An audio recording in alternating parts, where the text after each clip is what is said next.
C'est une société spécialisée dans le recyclage des déchets électroniques qui sont composés d'équipements informatiques, bureautiques, télécommunications, comme par exemple les ordinateurs, les écrans, les téléphones portables, les serveurs, les onduleurs, les imprimantes. Alors la société est agréée par le ministère de l'Environnement parce qu'il y a une loi en Tunisie qui régit la gestion des déchets et plus particulièrement la gestion des déchets électroniques. Lorsque nous collectons ces déchets électroniques qui proviennent de sociétés ou des administrations publiques tunisiennes, ces équipements sont démantelés, partagés en matière, plastique, métal, métaux non ferreux, cartes électroniques et cartes. Pour l'impact environnemental, le recyclage des déchets électroniques est important et est obligatoire parce que ça a un effet néfaste sur l'environnement. Les déchets électroniques contiennent du mercure, de l'arsenic, du plomb et s'ils ne sont pas traités ou démantelés à temps, ils risquent de nuire donc, à la terre et puis à l'agriculture et puis à la santé des humains. Pour l'impact économique, grâce au démantèlement de ces matières, les déchets de plastique vont ensuite vers une société agréée qui recycle le plastique en Tunisie et qui va le remettre sur le marché. Le fer va aller vers une fonderie spécialisée et le fer va être réutilisé par exemple pour les constructions des maisons. D'accord. Ensuite, les cartes électroniques et les câbles sont exportés vers l'Europe, vers des sociétés également agréées. Parce qu'ils récupèrent les matières, mais aussi ils peuvent traiter les éléments nocifs qui sont à l'intérieur. Pour l'impact social, donc, grâce au démantèlement, nous pouvons créer des petites unités de sociétés. Nous ne sommes pas obligés de faire des grandes structures. Ces sociétés peuvent être dupliquées dans d'autres régions. L'apprentissage est simple, juste le personnel doit être équipé de gants. Et il y a aussi un autre impact social, c'est lorsque nous collectons par exemple les ordinateurs, il y en a quelques-uns qui sont testés et nettoyés et ensuite distribués vers des associations et des écoles. Nous avons 7 personnes dans cette société et donc ce sont des ouvriers qui démantèlent les équipements. Donc, un entrepreneur vert, c'est un entrepreneur donc il doit penser à la gestion et aux bénéfices. Mais surtout, il doit penser à l'impact environnemental, trouver des solutions pour les déchets d'aujourd'hui, mais également pour ceux de demain, même si cela n'existe pas encore dans notre pays. On doit toujours être à l'avance parce que la technologie ne cesse de se développer et les déchets qui en proviennent également.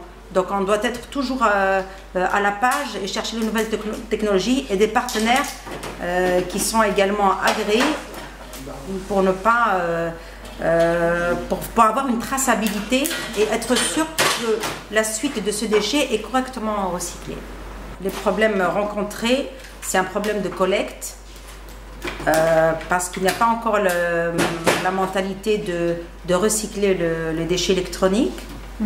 La première chose. Deuxièmement, nous n'avons pas de solution pour certains équipements très dangereux comme les écrans. Donc on les stocke, mais nous n'avons pas de solution à l'échelle nationale.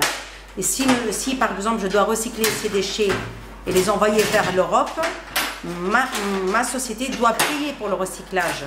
Donc ça serait bien que la Tunisie mette en place un système d'écotaxe pour pouvoir subventionner les sociétés et éviter l'impact.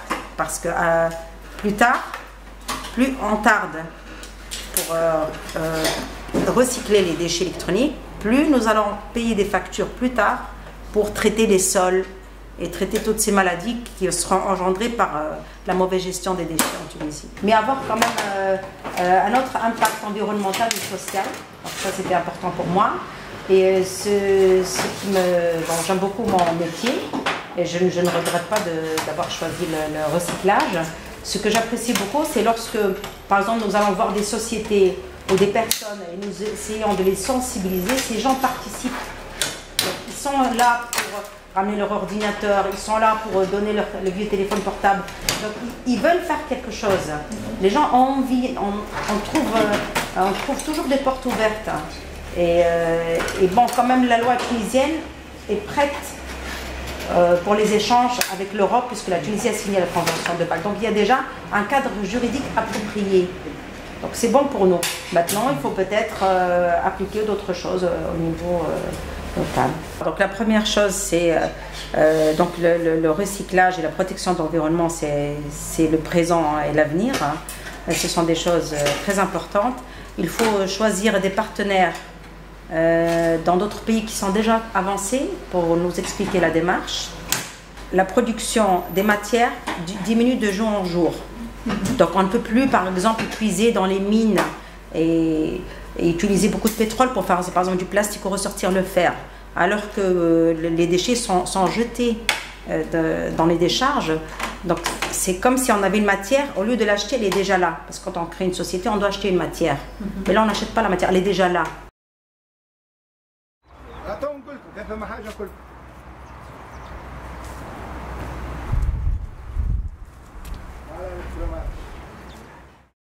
D'abord, bienvenue au premier gîte de Charme en Tunisie. C'est le tourisme vert, le tourisme écologique. C'est une idée qui est venue depuis 10 ans maintenant. Et maintenant, elle est concrétisée à 100%. On a eu tous les encouragements nécessaires, les agréments nécessaires. Ce premier gîte, il est à 50 km de Tunis. 1 heure de route de la capitale, il est 1 heure de route sur les côtes. Donc il est situé au pied de la montagne de Zagouan. C'est une montagne de 1295 mètres d'auteur. Cette région, elle est encore vierge, le tourisme ne l'a pas touchée. Et ce qui fait qu'aujourd'hui, on insiste à ce qu'on fait un tourisme durable, un tourisme écologique, un tourisme vert, qu'on défendra avec toutes nos forces pour ce qu'il n'y aura pas des hôtels, comme on voit un peu partout tout au long de la Tunisie. On est en train de travailler, comme moi je suis vice-président d'une association du tourisme alternatif, pour mettre en place un tourisme intelligent, un tourisme recherché, qui parlera de la culture, du patrimoine, de l'écologie. On a des activités autour du site comme l'escalade, la spéléologie, les randonnées pédestres, les randonnées équestres, la marche, etc. Tout ça autour de la ferme. Donc Zagouan, il y a un potentiel énorme pour ce genre de tourisme vert.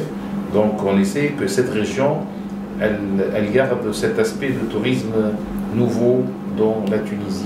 C'est le nouveau tourisme maintenant vert. Les gens commencent à s'intéresser. Maintenant, aujourd'hui, là où on est, c'est une petite ferme. Autour, il y a un village. Et ici, il y a de l'agriculture, mais c'est très peu. Généralement, les gens, les femmes, les paysannes des villages qui travaillaient avant, ils travaillaient dans l'agriculture. Ils travaillaient 1 fois, 2 fois par semaine, ça dépend. Hein, s'il y a des projets pendant les olives, pendant les tomates, pendant la vigne, ils travaillaient. Mais aujourd'hui, Dalzaouen, ce qu'elle a rapporté, c'est que ces gens, maintenant, ils habitent ici, ils travaillent ici, et ils travaillent tous les jours. Ça, c'est un bon signe, parce que les gens travaillent tous les jours, surtout les femmes, les hommes. Ensuite, il n'y a pas eu d'exode rural. Les gens ne sont pas allés à la capitale pour chercher le travail. Ils sont venus, ils restaient ici et travaillent ici. Troisièmement, il y a eu des choses de la gastronomie de la région qu'on ne connaissait pas. Quelqu'un, la femme qui sait faire le gâteau berbère, on lui a dit tu fais le gâteau berbère. Donc elle a un travail. Une autre femme qui sait faire le fromage à la traditionnelle, elle a fait le fromage à la traditionnelle. Et on a recruté des gens, des paysans, pour qu'ils travaillent et qu'ils nous donnent leur savoir-faire du culinaire. Et les clients mangent maintenant frais, traditionnels, du potager, etc. Les principaux défis, c'est de rester, de survivre, déjà. C'est-à-dire qu'un projet pareil maintenant, on a 15 salariés, hein, jusqu'à 20 salariés. On fait travailler directement et indirectement presque 60 personnes. Parce que nous, l'autonomie ne suffit pas. On cherche des voisins qui sont autour, le lait, les œufs, les fruits, les légumes, et on fait travailler tous les agriculteurs qui sont autour. Ça, c'est important. Et pour survivre, donc pour avoir des salaires fixes et pour garder ces gens-là travailler, l'encouragement ne vient que des clients. Si les clients aiment la verdure, aiment l'écologie et aiment visiter, nous, on va survivre, on va rester. Les clients t'encouragent, c'est les clients qui t'encouragent, c'est les clients qui te félicitent, c'est les clients qui viennent, qui te disent bravo, continue, on aime ce que tu fais. Et avec ça, tu as des aides. Lorsque tu es sollicité par les télévisions, les radios, les journaux, et ils viennent, ils mettent ça en valeur. Moi, quelque chose de bien, c'est que je sens que je suis utile dans cette société. Je suis utile à laisser ces gens-là qui désespéraient dans leur vie, de leur trouver aujourd'hui un travail, et ils sont fiers de ce qu'ils sont en train de faire. C'est des bédouins, des paysans, qu'aujourd'hui ils sont contents de ce qu'ils font. Ils le font avec amour, ils aiment le faire. Quand vous avez vu, lorsque vous vous êtes tourné, vous avez eu un peu de contact avec ces gens, que de 8 ans, 5 ans derrière, c'est des gens qui travaillent une fois et une semaine ne travaillent pas. Ce genre, maintenant, aujourd'hui, ils sont importants, on les a impliqués à ce qu'ils soient responsables. On les a impliqués à ce que c'est leur projet. C'est pas le mien, c'est pas à moi ça. Ça, c'est à vous. Si vous savez comment l'entretenir et vous savez comment recevoir les gens et être bien, les gens vont aimer, vont revenir, vous aurez un travail et un salaire fixe.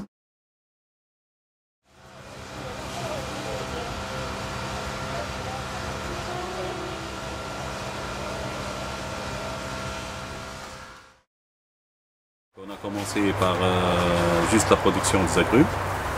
On avait une production, je crois, de 5000 plants. Donc après, on a évolué donc, pour produire jusqu'à maintenant. On est arrivé pratiquement à 100 000 plants d'agrumes, 100 000 plants d'oliviers et 50 000 plants de plants d'ornement.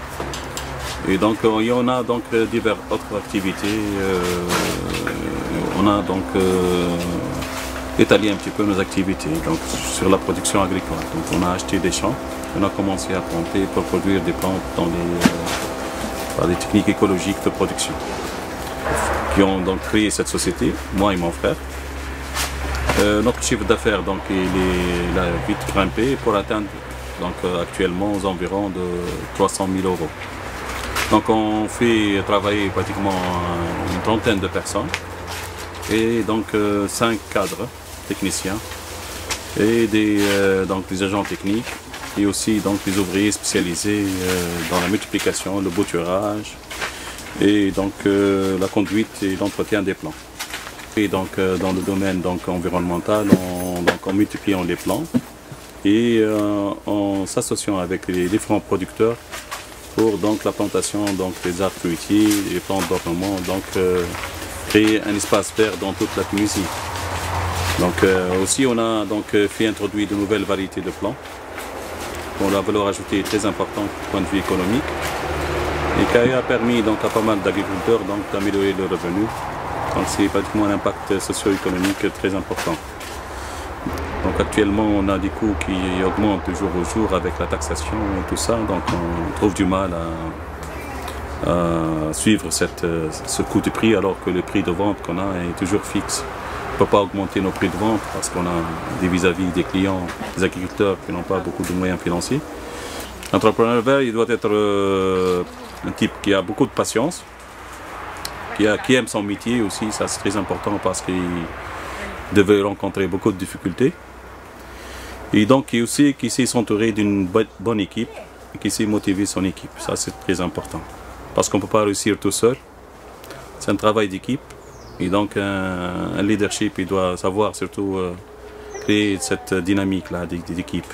C'est ce qui est le plus important pour nous. Cet environnement, il a besoin donc de coopération, je pense, que ce soit à l'échelle nationale ou internationale. Donc tous les entrepreneurs doivent travailler en réseau pour savoir les défis, les problèmes et savoir quelles solutions possibles pour pouvoir résoudre ces problèmes ensemble. Et aussi travailler avec l'ensemble de la communauté internationale pour promouvoir donc, les activités de partenariat, d'échange et de transfert de technologies. On a commencé par produire 1000 oliviers au départ avec des techniques traditionnelles dans des conditions un peu artisanales. Par la suite, grâce donc, au chiffre d'affaires qu'on a reçu, donc on a réinvesti le surplus, l'argent qu'on a reçu. Et on a petit à petit donc, évolué pour faire donc, à la fin une serre avec un système contrôlé et qui coûte pratiquement 50 000 € maintenant. Donc ça, je pense, au bout de 3 à 4 ans, pour arriver à ça, je pense qu'on a fait quelque chose de bien. Au départ, on avait beaucoup de déchets, des centaines de tonnes. Donc on trouvait du mal pour évacuer, pour trouver donc, un échappatoire pour ce déchet-là. Maintenant, on est parvenu à acheter, donc, à installer un broyeur chez nous. Donc on broie les déchets verts, on produit du compost. Et le compost il est donc réutilisé donc, pour le rempotage, pour la multiplication, la multiplication des plants. Donc ça aussi, ça nous a permis d'éviter d'utiliser les déchets organiques pour donc, faire la croissance des plantes et tout ça.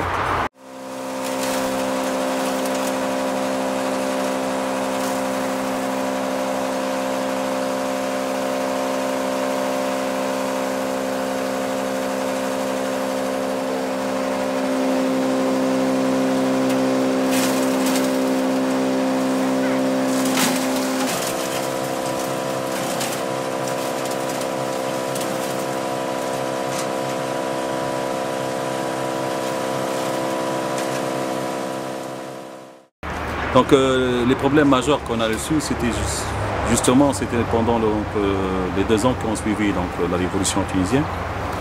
Et donc cette phase transitoire était un petit peu difficile pour nous, vu que toute l'administration était en restructuration. Donc on a trouvé du mal à trouver des gens qui travaillaient, nous vis-à-vis au niveau des administrations, la douane, tout ça. Donc on trouvait du mal pour le transport, tout ça. Il y a beaucoup de grèves. Et c'était donc du temps de plus pour notre marchandise au niveau des ports. Et elle a causé ça beaucoup de dégâts pour nous. Donc on a reçu beaucoup de dégâts. Aussi, on a beaucoup de clients qui ont désisté pour faire des investissements. Et donc ça a causé aussi donc, des stocks énormes au niveau de notre pépinière.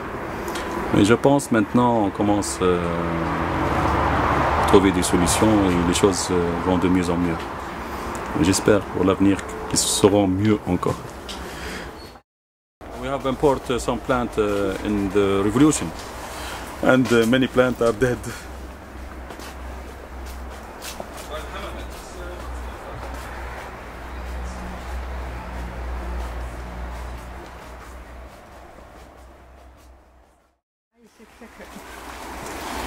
اما ما سولناش احنا وعارفنا هكا واقفين الكل وفصل واحنا دايرين بيه. ها؟ اين هذوك؟ انا تصوير كروحة التالية. ما عارفي حذيتها هكا شادني من كتفي ونصور. والله صورنا بعض. هاي هات نصور مع بعضنا هنا. هاي صور خويا ركز عليا بالقديم. باترون. شيف. باي حبيبي.